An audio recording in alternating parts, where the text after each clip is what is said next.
Hello students, welcome to Topper Stone. तो आज की इस वीडियो में हम पढ़ने वाले हैं are the crystals of salt really dry. तो लास्ट की वीडियो में हमने पढ़ा था कि chemicals that can be obtain from the salt, कि क्या क्या चीज़ें जो है हम सोल्ट के थ्रू बना सकते हैं। और आज हम देख रहे हैं कि जो क्रिस्टल्स होते हैं सोल्ट के, क्या वो रियली ड्राई होते हैं, सूखे होते हैं। तो यहाँ पर एक एक्टिविटी देखते हैं, एक्टिविटी 2.5। तो अगर आप हमारे चैनल पर नए हैं तो चैनल को सब्सक्राइब करें और बेल आइकन को जरूर प्रेस कर दें, जिससे आपको आने वाली सारी नोटिफिकेशंस मिल सके। और वीडियो को पूरा एंड तक देखें, जिससे आपको कोई भी टॉपिक मिस ना हो। Heat a few crystals of copper sulphate in a dry boiling tube. तो यहाँ पर कॉपर सल्फेट का फॉर्मूला होता है CuSO4। तो हमें क्या करना है, एक टेस्ट ट्यूब के अंदर क्रिस्टल्स डालने हैं कॉपर सल्फेट के। ये एक सोल्ट होता है, ठीक है। तो बिफोर हीटिंग इसका जो कलर होता है वो होता है ब्लू, ठीक है। तो यहाँ पर हमें देखना है कि जब हम इसे हीट कर रहे हैं तो क्या कुछ वाटर ड्रॉपलेट्स यहाँ से बाहर आ रहे हैं, ठीक है। मतलब है कि यहाँ पर CuSO4 का जो एक्चुअल फॉर्मूला होता है CuSO4 × 5H2 होता है, ठीक है। इसका मतलब है कि जो सोल्ट होता है उसके साथ कुछ ना कुछ वाटर मॉलिक्यूल्स अटैच्ड होते हैं। तो यहाँ पर जो वाटर मॉलिक्यूल्स है वो यहाँ पर है 5H2O। तो यहाँ पर हीट करने के बाद बेसिकली हमें पता लग रहा है कि इसकी वाटर ड्रॉपलेट्स बाहर आ रहे हैं। यहाँ से आपको दिख रहा होगा कि यहाँ पर कुछ वाटर ड्रॉपलेट्स जो है वो बाहर आ रहे हैं, ठीक है।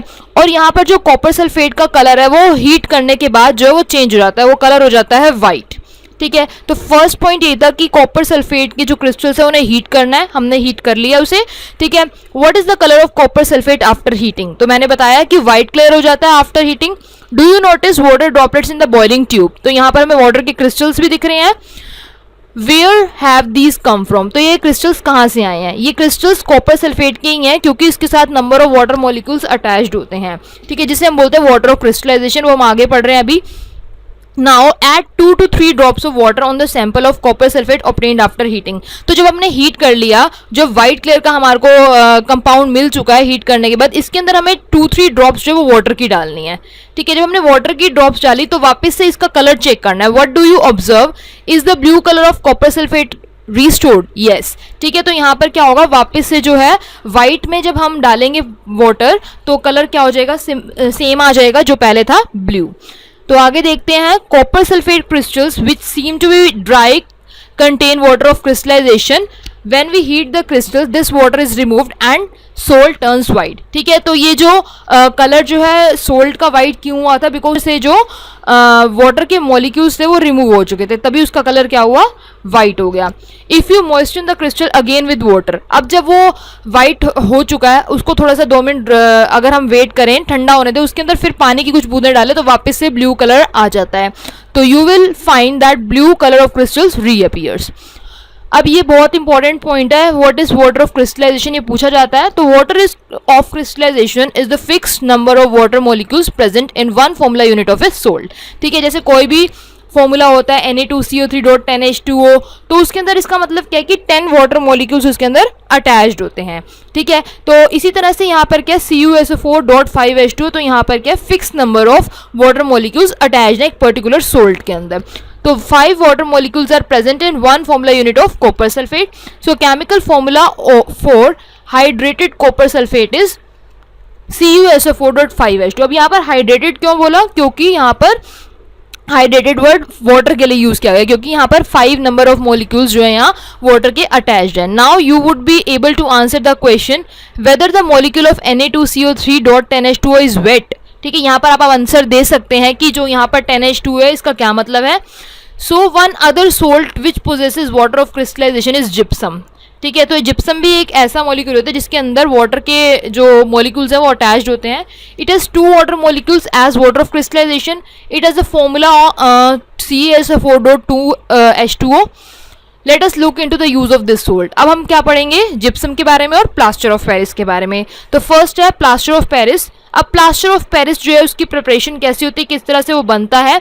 So on heating gypsum at 373 Kelvin it loses water molecules and becomes calcium sulfate hemihydrate, ठीक है। जब हम जिप्सम को हीट करते हैं तो क्या बन जाता है, CaSO4.5H2O। हेमीहाइड्रेट का मतलब है कि half number of water molecules are attached with the particular salt. Now this is called the plaster of Paris, the substance which doctors use as plaster for supporting fractured bone in the right position. ठीक है, अब plaster of Paris का आपको use पता है कि जब किसी की भी जो बोन है वो ब्रेक हो जाती है, टूट जाती है, तो हम किसका यूज करते हैं, POP का। So plaster of Paris is a white powder and mixing on mixing with water it changes to gypsum once again giving a hard solid mass।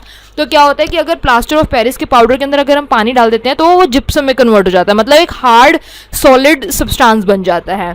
ठीक है, अब यहाँ पर इसकी रिएक्शन है, बहुत ही इंपॉर्टेंट है, हर बार एग्जाम्स में पूछी जाती है कि प्लास्टर ऑफ पेरिस या जिप्सम कैसे प्रिपेयर होता है।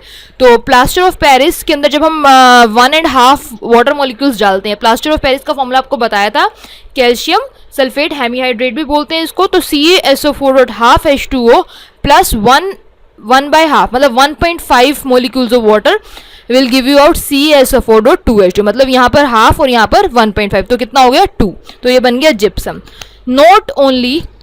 Note that only half a water molecule is shown to be attached as water of crystallization। ठीक है, तो आपने देखा है यहाँ पे कितने molecules attached हुए हैं। How can you get half a water molecule? It is written in this form because 2 formula unit of CaSO4 can share 1 molecules of water। So plaster of Paris का भी यहाँ पर use है। Plaster of Paris is used for making toys, ठीक है, materials for decoration and for making surfaces smooth. तो इसके यहाँ पर यूजेस हैं, POP के हम बता सकते हैं। Try to find out why calcium sulphate hemihydrate called plaster of Paris. तो ये इसके अकॉर्डिंग आप बता सकते हैं कि कैल्शियम सल्फेट हेमीहाइड्रेट को प्लास्टर ऑफ पेरिस क्यों बोला जाता है, क्योंकि इसमें क्या होता है, हाफ नंबर ऑफ मॉलिक्यूल्स जो है वाटर मॉलिक्यूल्स अटैच होते हैं। ठीक है, तो आज की इस वीडियो में हमने देखा है कि वाटर ऑफ क्रिस्टलाइजेशन क्या होता है, प्लास्टर ऑफ पेरिस क्या होता है, उसके यूजेस एंड जिप्सम क्या होता है। So thank you for watching this video. अगर आपको ये वीडियो अच्छी लगी तो please like share and comment.